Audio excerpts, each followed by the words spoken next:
応答、太宰治。我、山に向かいて、目をあぐ。詩編第121。子供より親が大事と思いたい。子供のためになどと古風な道学者みたいなことを首相らしく考えてみても、子供よりもその親の方が弱いのだ。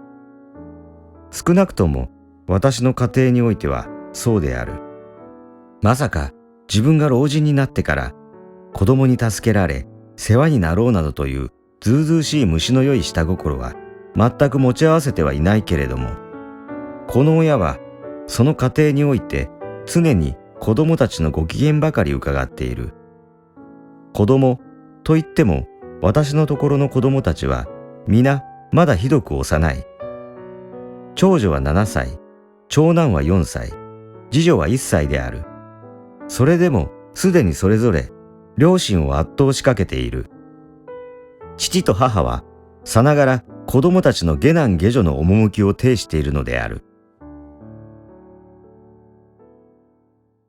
夏、家族全部三畳間に集まり、大にぎやか大混乱の夕食をしたため、父はタオルでやたらに顔の汗を拭き、飯食って大汗かくも下びたことと柳だるにあったけれども、どうもこんなに子供たちがうるさくてはいかにお上品なお父さんといえども汗が流れると一人ブツブツ不平を言い出す。母は1歳の次女におっぱいを含ませながら、そうしてお父さんと長女と長男のお給仕をするやら、子供たちのこぼしたものを拭くやら、拾うやら、鼻を噛んでやるやら、八面六臂の凄まじい働きをして、お父さんはお花に一番汗をおかけになるようね。いつもせわしくお花を吹いていらっしゃる。父は苦笑して、それじゃあ、お前はどこだ？内股かね？お上品なお父さんですこと。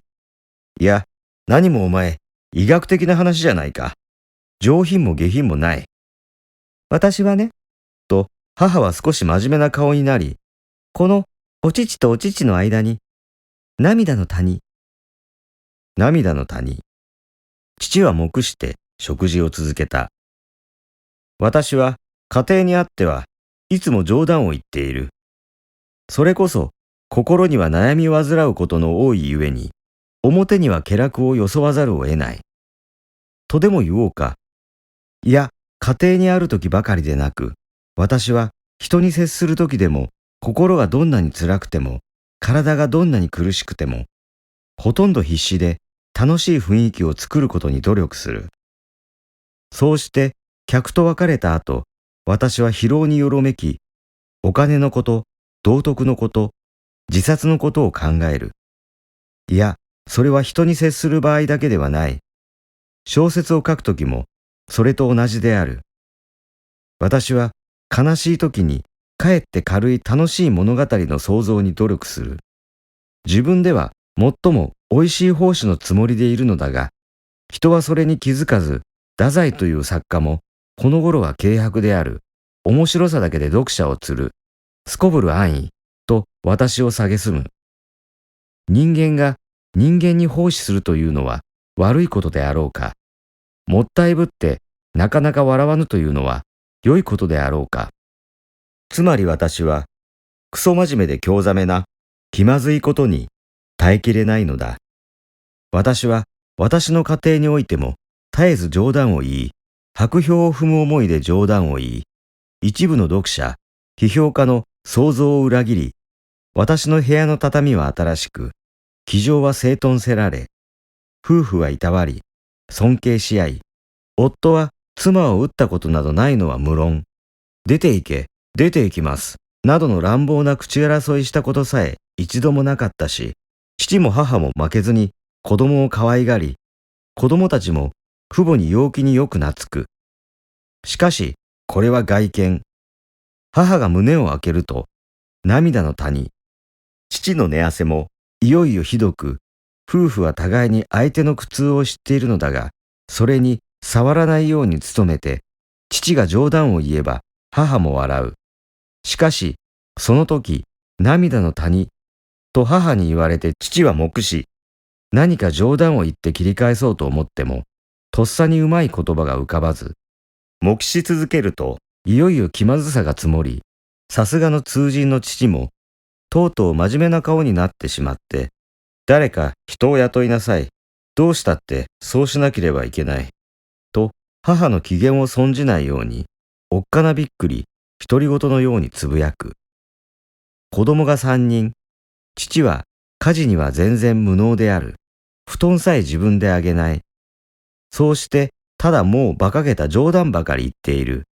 配給だの、登録だの、そんなことは何も知らない。全然宿屋住まいでもしているような形。来客、供応。仕事部屋にお弁当を持って出かけて、それっきり1週間もご帰宅にならないこともある。仕事仕事といつも騒いでいるけれども、1日に2、3枚くらいしかお出来にならないようである。あとは酒。飲みすぎるとげっそり痩せてしまって寝込む。その上、あちこちに若い女の友達などもある様子だ。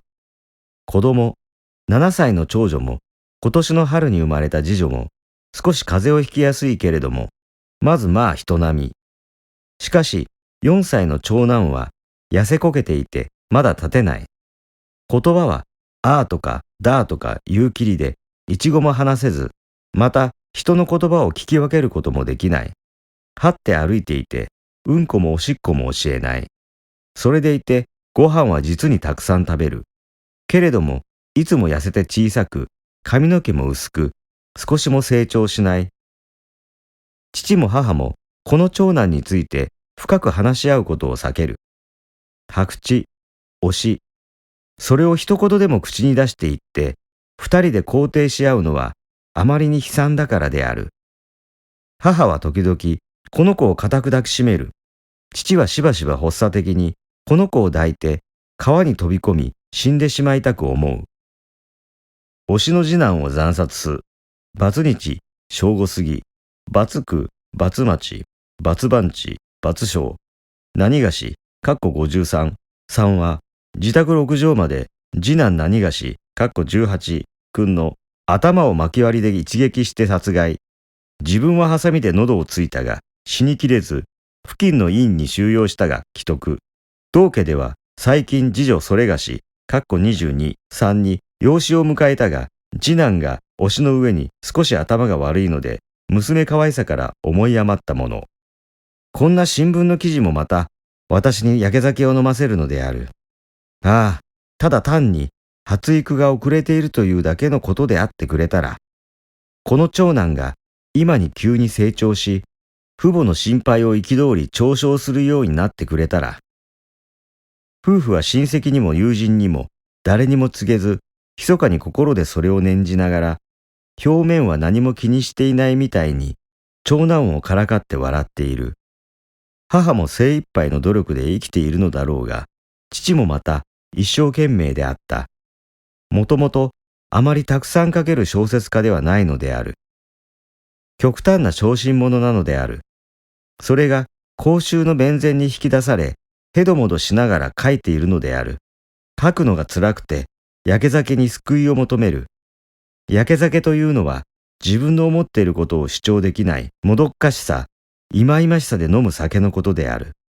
いつでも自分の思っていることをはっきり主張できる人は、焼け酒なんか飲まない。女に酒飲みの少ないのは、この理由からである。私は議論をして勝った試しがない。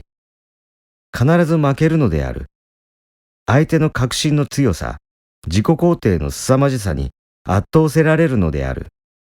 そうして私は沈黙する。しかし、だんだん考えてみると、相手の身勝手に気がつき、ただこっちばかりが悪いのではないのが確信せられてくるのだが、一度言い負けたくせに、またしつこく戦闘開始するのも陰惨だし、それに私には、言い争いは殴り合いと同じくらいに、いつまでも不快な憎しみとして残るので、怒りに震えながらも笑い、沈黙し、それからいろいろ様々考え、つい焼け酒ということになるのである。はっきり言おう。くどくどとあちこち持って回った書き方をしたが、実はこの小説、夫婦喧嘩の小説なのである。涙の谷。それが導火線であった。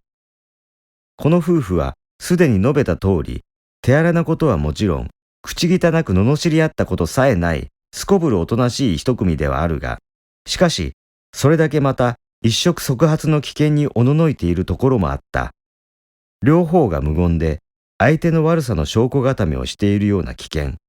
一枚の札をちらと見せては伏せ、また一枚ちらと見せては伏せ、いつか出し抜けに、さあできましたと札を揃えて眼前に広げられるような危険。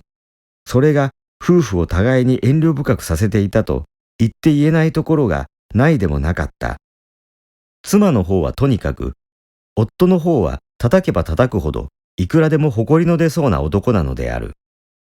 涙の谷。そう言われて夫はひがんだ。しかし言い争いは好まない。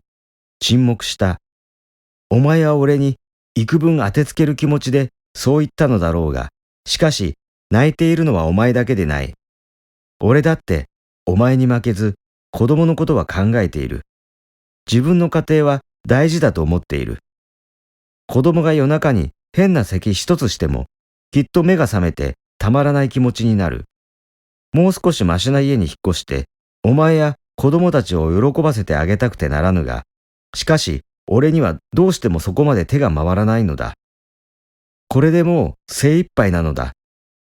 俺だって凶暴な魔物ではない。妻子を見殺しにして平然というような度胸を持ってはいないのだ。配給や登録のことだって知らないのではない。知る暇がないのだ。父はそう心の中でつぶやき、しかしそれを言い出す自信もなく、また言い出して母から何か切り返されたらぐうの音も出ないような気もして、誰か人を雇いなさいと独り言みたいにわずかに主張してみた次第なのだ。母も一体無口な方である。しかし言うことにいつも冷たい自信を持っていた。この母に限らずどこの女も大抵そんなものであるが、でもなかなか来てくれる人もありませんから。探せばきっと見つかりますよ。来てくれる人がないんじゃなくて、いてくれる人がないんじゃないかな。私が人を使うのが下手だとおっしゃるのですか？そんな。父はまた黙した。実はそう思っていたのだ。しかし黙した。ああ、誰か一人雇ってくれたらいい。母が末の子を背負って用足しに外に出かけると、父は後の二人の子の世話を見なければならぬ。そうして来客が毎日決まって10人くらいずつある。仕事部屋の方へ出かけたいんだけど。これからですか？そう。どうしても今夜のうちに書き上げなければならない仕事があるんだ。それは嘘ではなかった。しかし家の中の憂鬱から逃れたい気もあったのである。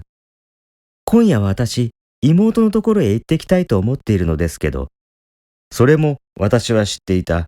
妹は重体なのだ。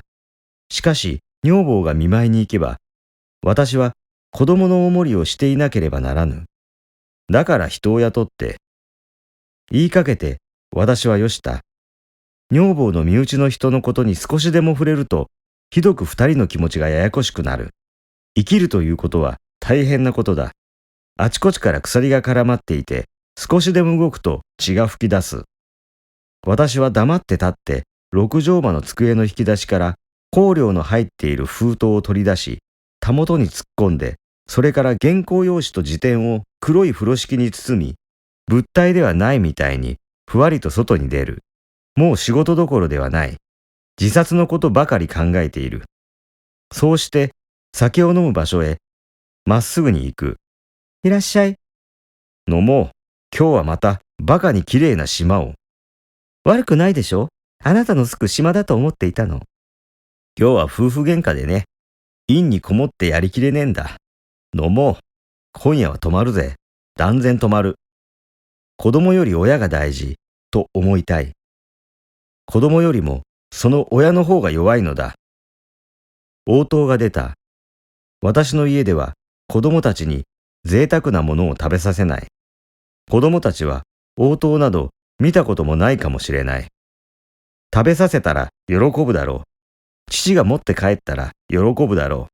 鶴を糸でつないで首にかけると、応答はサンゴの首飾りのように見えるだろう。しかし、父は、大皿に盛られた応答を、極めてまずそうに食べては吐き、食べては種を吐き、食べては種を吐き、そうして心の中で虚勢みたいにつぶやく言葉は、子供よりも親が大事。